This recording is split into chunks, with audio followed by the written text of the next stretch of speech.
এই মোটা নুডলসটা অনেকে রান্না করতে জানে না, এটা খেতে ভালো লাগে না বিদায় আজকে আমি এইভাবে রান্না করে দেখাবো, যেটা খেতে দারুণ লাগবে। প্রথমে নুডলসটাকে সেদ্ধ করে নেব 2 থেকে 3 মিনিট, তারপরে ঠান্ডা জলে এটাকে ভিজিয়ে রাখবো।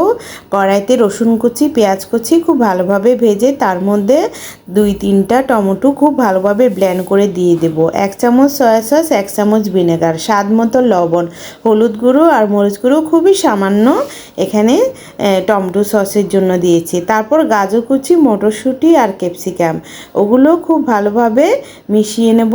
তারপর দেব নুডলস মশলা, এগুলো সব কিছু খুব ভালোভাবে আমি মিশিয়ে নেব, অনেকক্ষণ ধরে রান্না করব। এখানে একটি ডিম দিয়েছি আর দিয়েছি 1 চামচ বাটার আর একটা স্লাইস চিজ। সব কিছু আবারও খুব ভালোভাবে মিশিয়ে নেব। এখন আমি নুডলসটা দিয়ে জাস্ট টেপি নুডলসের সাথে সব কিছু আবারও খুব ভালোভাবে মিশিয়ে নেব।